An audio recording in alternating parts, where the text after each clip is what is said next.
ចឹងបកមកពេលវេលាចឹងពិបាកការបែងចែកតែចំពោះខ្ញុំអ្វីដែលខ្ញុំគិតសាមញ្ញគឺខ្ញុំចូលចិត្តធ្វើការមួយខ្ញុំគេថា simplicity is always the best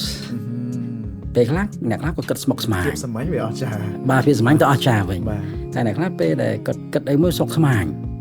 គាត់ថាអូតើគាត់មិនចេះគិតអាហ្នឹងចេញក៏ប៉ុន្តែតែចាំដែរពេលខ្លះបើយើងគិតយល់ទៅយើងទៅធ្វើការទៅខ្លួនឯងហើយតែបើយើងគិតសាមញ្ញឲ្យគេយល់ដែរអាហ្នឹងគេអាចទៅធ្វើការមួយយើងបានណាអញ្ចឹងមកខ្ញុំនៅគិតតែ simplicity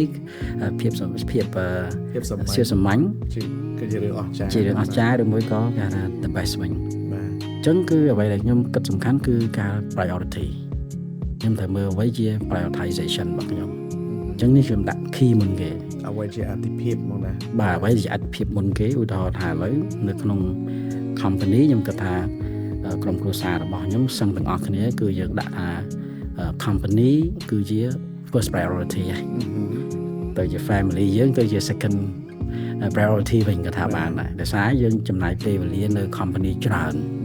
បាទបន្លំចេញបន្លប់ចូលពេលខ្លះមកដល់ចូលទៅផ្ទះដេកក៏មានដែរបន្លំឡើងចេញទៅទៀតបាទទទួលស្គាល់ថាគ្រួសារសំខាន់តែពេលខ្លះការងារទំនួលខុសត្រូវក៏សំខាន់ដែរអញ្ចឹងគឺខ្ញុំដាក់ priority សំខាន់នៅកន្លែងណាដែលសំខាន់របស់ខ្ញុំបំផុតហើយកន្លែងដែលសំខាន់បំផុតគឺកន្លែងដែលមាន challenge ច្រើនហើយ challenge ហើយគឺកន្លែងដែលគេហៅថា impact ធំពេលបងដាក់អាទិភាពហ្នឹងមានន័យថាម៉េចមានន័យថាបងធ្វើការឆ្លោះបញ្ចាំងពេលព្រឹកពេលល្ងាចឬមួយក៏ចាប់ផ្ដើមដោយរបៀបណាបងចំពោះខ្ញុំមិនពេលថ្ងៃពេលព្រឹកឬមួយក៏ដើមសប្តាហ៍ពាក់កណ្ដាលសប្តាហ៍ចុងដើមសំខាន់ដែរតែសំខាន់យើងដឹងថាពេលវេលាយើងមាន7ថ្ងៃមួយថ្ងៃ24ម៉ោងបាទអញ្ចឹងបើសិនយើងខកពីព្រលឹមថាអូឥឡូវឧទាហរណ៍មួយថាឥឡូវនៅក្រុម company របស់យើងមានបញ្ហាមួយគឺតំណែងរបស់យើងគឺត្រូវអត់គឺថាអតិថិជនមិនសូវជាគ្រប់គ្រងទេបាទថាមិន top of mind មកគេអញ្ចឹងសួរថាយើងត្រូវធ្វើម៉េចអញ្ចឹងគឺ key priority របស់យើងគឺពួកខ្ញុំចាប់ផ្ដើមមកគឺខ្ញុំត្រូវថាត្រូវធ្វើម៉េចដោះ challenge ហ្នឹងឲ្យទៅជា opportunity វិញអត់ទុក challenge នេះជាឧបសគ្គបាទអញ្ចឹងយើងទៅមើលថាអូឥឡូវបើ brand យើងមិនល្អបានថាយើងមាន room សម្រាប់យើងទៅ improve brand យើងបានទៅវិញឬមួយទៅ improve product របស់យើងវិញតែទាមទារយើងត្រូវចោះទៅទីផ្សារដើម្បី understand ពី customer insight របស់យើងតើអតិថិជនគាត់គិតថាតើ brand យើងមានអីមិនគេអត់សូវចូលចិត្តឬមួយហេតុអីមិនរបស់យើងមិន top mind មកគេតើគាត់មាន challenge នេះគេបាទអញ្ចឹងខ្ញុំដាក់ការងារធ្វើឲ្យជួនកាលបើសិនជាច័ន្ទដល់សុករបស់ខ្ញុំហ្នឹងគឺវាមានការងារប្រជុំច្រើនមានមកច្រើនពីការងារ operation យើងប្រចាំថ្ងៃក៏យើងមានដែរអញ្ចឹងធ្វើម៉េចមានតែថ្ងៃសៅរ៍ឬមួយថ្ងៃអាទិត្យចុះទៅជួបពួកគាត់ពេលខ្លះត្រូវចុះទៅខ្លួនឯងបាទអាហ្នឹងមិនពេលខ្លះគឺត្រូវទៅធ្វើតែម្ដងបាទបើយើងអត់ទៅធ្វើអាហ្នឹងទេគឺយើងអត់យល់ពីបញ្ហាទេទទួលស្គាល់ថាយើងត្រូវទុកចិត្តសេនាធិការរបស់យើងបុគ្គលិករបស់យើងទាំងអស់ team របស់យើងខ្ញុំនិយាយថា team ហ្នឹងគឺជាសេនាធិការរបស់យើងហើយតែជួនកាល level នៃការសម្រេចចិត្តគឺខុសគ្នា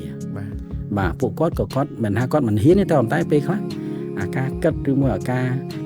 យល់ដឹងរបស់គាត់វាអាចខុសពីយើងដែរហើយអាការសម្រេចចិត្តក៏ខុសគ្នាដែរអញ្ចឹងបានទាមទារយើងត្រូវការមានយើងជាឋានៈនាំមួយក៏យើងត្រូវចុះទៅជាមួយគាត់យល់ពីបញ្ហារបស់គាត់ហើយជួយការងារទៅគាត់វិញអញ្ចឹងចំពោះខ្ញុំគឺខ្ញុំដាក់កន្លែងណាជាអត្ថប្រយោជន៍មុនគេសិនអញ្ចឹងបើកន្លែងណាអត្ថប្រយោជន៍ហើយគឺខ្ញុំត្រូវតែបដោតលើការងារហ្នឹងតែទន្ទឹមនឹងទៀតតើកន្លែងណាអត្ថប្រយោជន៍ទី2កន្លែងណាអត្ថប្រយោជន៍ទី3កន្លែងអត្ថប្រយោជន៍ទី4បើយើងបដោតតែមួយអាក្រោយអត់មើលទាំងអស់ងាប់ទាំងអស់ដូចគ្នាហើយបើសិនជាយើងអត់អត្ថប្រយោជន៍1 2 3មកលោកឡំចូលគ្នាវាធ្វើឲ្យបាទច្បល់បាទអញ្ចឹងពេលហ្នឹងខ្លួនយើងចាប់តាមគេថា lose control បាទ lose control ហើយយើងខ្លួនឯងក៏យើងកាត់ loss ដែរអញ្ចឹងបានពេលដែលខ្ញុំបែងចែកពេលវេលារបស់ខ្ញុំគឺសំខាន់បំផុតគឺត្រូវតែមើលដំណើរសំខាន់ជាងគេយើងត្រូវដាក់ key priority ហ្នឹងបាទ first priority second third fourth fifth អីចឹងមកហើយកន្លែងណាដែលគេធ្វើបានជំរុញឲ្យគាត់ធ្វើវិញ